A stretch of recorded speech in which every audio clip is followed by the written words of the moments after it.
of public health, not despite public health. This is an important point for the Minister. It's not despite public health, it's in the interests of public health that we should move towards a regulated market where you control potency. You control who grows it and you control who sells it. And you protect those at risk from psychosis and memory impairment because you are controlling potency. If you buy from a criminal, you have no idea what you're buying. They have no interest in your welfare. They simply want to make a fast buck from you. If you're buying from a regulated seller, there is a chance you might be able to avoid the sort of harm that we see so often at the moment. So I make this plea. Don't claim that the case for change is irresponsible. Change because it will save lives. It will reduce HIV and hepatitis C infection. It will protect people better. It will end the ludicrous enriching of criminals. It will cut violence in our poorest communities. End the self-defeating criminalisation of people who have done exactly the same as successful people in government, in business and in all sorts of other walks of life, and raise vital tax revenues. Follow the evidence. Don't perpetuate the stigma and the fear. End this catastrophic approach to drug policy. Paul Flynn. It's been a splendid afternoon, and may I offer my congratulations to all those who made maiden speeches, and what a refreshing thing it is, and how grateful I think we all are to the Prime Minister in order that she organised this fresh injection of new members into this House, and so many of them are women. And for goodness, I mean, the great change in this place since I came in with the Honourable Lady on the front bench, and it was thought remarkable then that there were 4 members of ethnic minorities here, but it was a place that was crude, was macho, because it was dominated by males here, and we've seen it civilised and become more sensible and more representative of society as a whole. But we heard the passion and sincerity of the new member who is depriving education but enriching us. I'm sure she'll go far. And what a joy it is to see a member of the Sikh community here with their great history and their marvellous contribution in this country. And aren't we coming to a stage where Parliament does represent the nation in a fuller way than it ever happened before? Many congratulations to them. Congratulations too to the representative of the Liberal Democratic Party, who've done so much to introduce sanity into the drugs debate.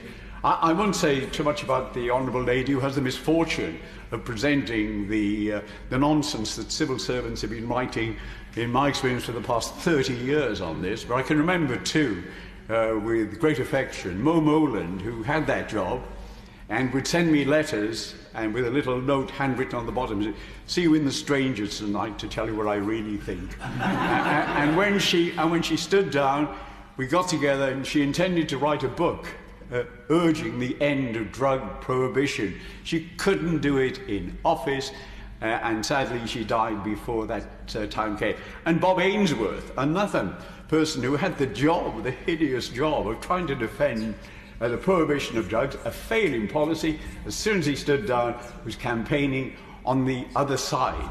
But we know that this House is marked by culpable cowardice for the last 46 years on this subject, and there have been countless people have died, have suffered as a result. I had an email last night, which I greatly welcomed, telling me there's going to be a documentary, a drama documentary based on the life of Elizabeth Bryce, and I gave a little whoop of joy.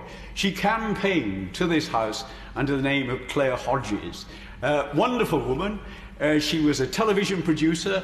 She actually translated the Noddy Tales into Latin, among her many achievements. But a wonderful, vibrant woman who suffered severely from multiple sclerosis.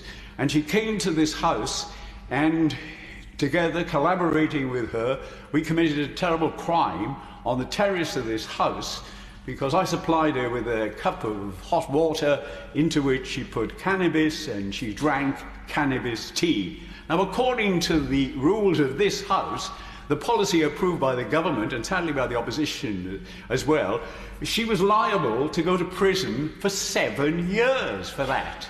I mean, I probably would be accompanying her.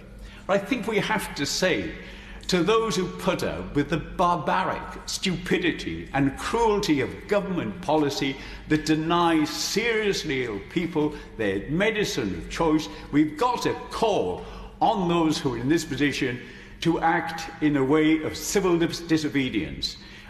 Elizabeth Bryce went to the Parliament in Belgium, spoke to the Parliament in Belgium, and within months they changed their policy in that country. We know most of the countries in the world allow this most ancient of medicines, been used for 5,000 years in every continent in the world.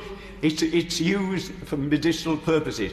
Well, I would call on people, and I know we're not supposed to do this as members, to break the law, to come here and use cannabis here and see what happens, and challenge the government, the authorities, to arrest them and take them in. That's the only way it'll get through the common mind of the government, which is set in concrete, and the whole laws are evidence-free and prejudice-rich. So let's see them do that. So let me give you another example of the fact that the government are in denial. I put down a simple question saying, how many prisons were free of drug use last year? And the answer came back, 83 were free of drug use for 1 month. That wasn't the question, of course. How many were free for a whole year? The answer came back, 1. What was it? Blantyre House. Another question, how many prisoners were in Blantyre House? Answer came back, none. It was closed down. So the government have cracked it. They've got the answer to drug use in prison. It's not to get rid of the prisoners, it's to get not to get rid of the drugs, you don't get rid of them, you get rid of the prisoners, and then you have no problem. But if anything mocks the stupidity and futility of our drugs policy, it is a fact that there are more drugs in prison than there are outside. There isn't a drug-free prison in the whole United Kingdom.